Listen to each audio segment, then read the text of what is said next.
Assalamualaikum Gus. Waalaikumsalam warahmatullahi wabarakatuh. Sehat ya Gus? Alhamdulillah sehat.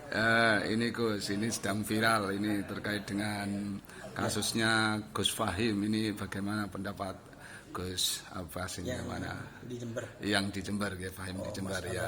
Kasus asusila terhadap santri ya. Ya.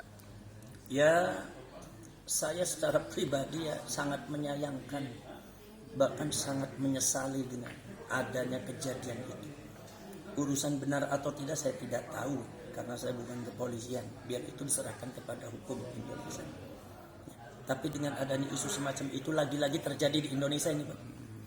Bukan beliau saja, kan ada beberapa pesantren yang terjadi kasus asusila terhadap santrinya. Itu saya yakin itu di depan Allah tuh orang seperti semacam itu belum dikategorikan sebagai ulama. Kalau ulama kiai nggak akan seperti itu.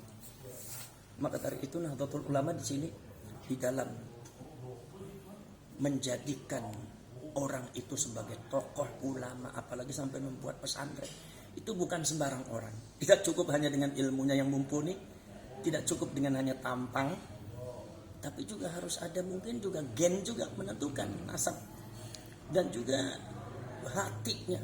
Banyak sekali faktornya sehingga seorang ulama dan kiai yang menuntun masyarakatnya sampai membuat pesantren ini adalah orang-orang yang betul-betul terpilih. Sehingga di kalangan Nahdlatul Ulama jarang sekali ya, tidak ada mungkin hal terjadi semacam itu ya. Nggak akan terjadi ya, makanya saya sangat menyayangkan. Makanya saya hanya menghimbau saja kepada masyarakat supaya masyarakat mampu memilah dan memilih, mampu menilai pesantren-pesantren. Itu jangan sembarangan naruh anak kepada pesantren-pesantren. Hanya melihat gedungnya, melihat fasilitasnya. Tapi lihat programnya sesuai tidak dengan ajaran para ulama.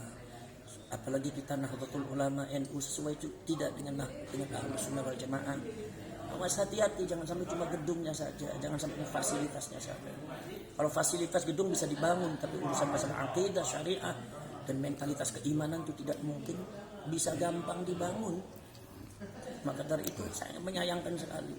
Saya yakin itu mungkin beliau itu di depan Allah ya belum dikategorikan sebagai ulama itu, sebagai kiai. Cuma kan yang namanya penyebutan ulama dan kiai kan bukan dari manusia tapi dari Allah Subhanahu wa taala. Itu dari khususnya dari Allah. Itu warasatul anbiya, pewaris para nabi, dan nubuah itu dari Allah, sama dengan wilayah. Keulamaan, kewalian itu dari Allah, bukan dari manusia. Boleh saja manusia mengatakan itu kiai, itu ulama, itu ustad, itu sebagai pengajar agama. Belum tentu itu di depan Allah seperti itu. Ada beberapa orang yang dipercaya oleh Allah berbicara tentang masalah agama, menuntun masyarakat dalam masalah keagamaan. Ada. Nah, mungkin beliau itu belum dikategorikan semacam itu. Ini kalau seumpama itu benar.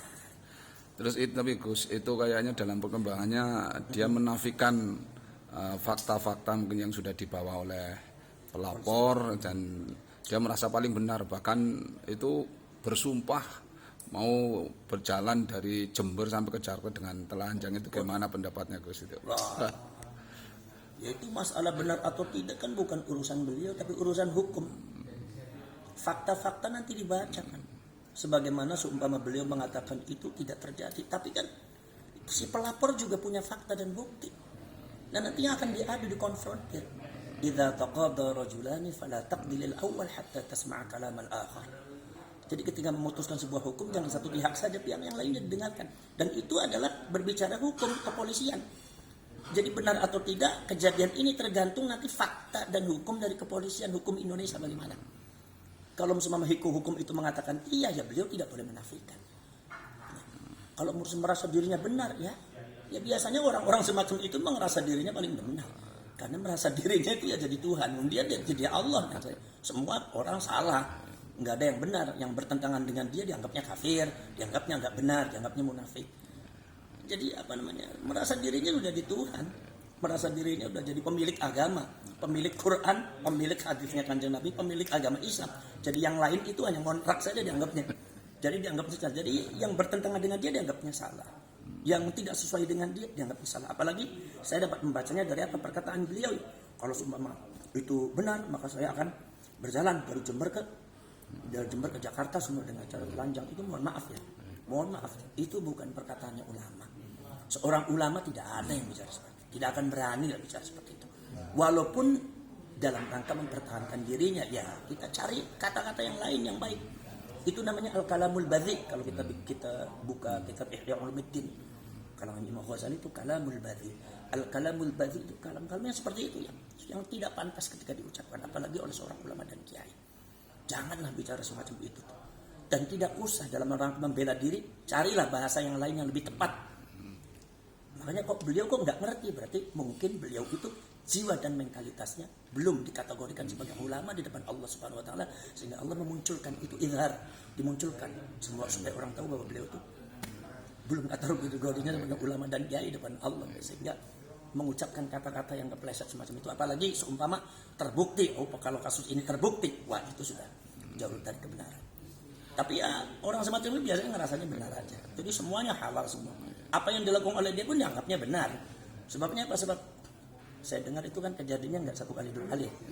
Itu kan korbannya kan banyak ya. Artinya kok kalau emang semacam itu berarti ngerasanya benar terus. Berarti nggak ada salahnya.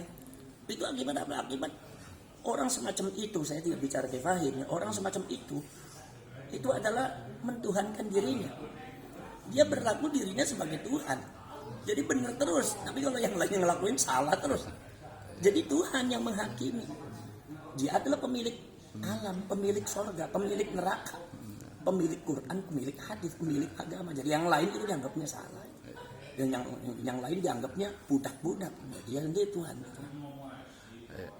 Ya, terima kasih. Kemudian yang terakhir itu ya, kalau dilihat kok kayaknya sudah tidak takut neraka itu kayaknya. Yang nggak takut neraka, rasanya dia pemilik neraka kok. Gimana dia? Orang semacam itu takut neraka. Orang semacam itu bukan dia lain aja. Kalau memang yang melakukan orang semacam itu, kenapa kok nggak takut neraka?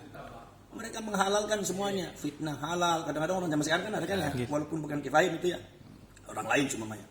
Fitnah halal, ini semuanya, dan apa yang jelek-jelek dilakukan semua. Karena menurut mereka halal semua.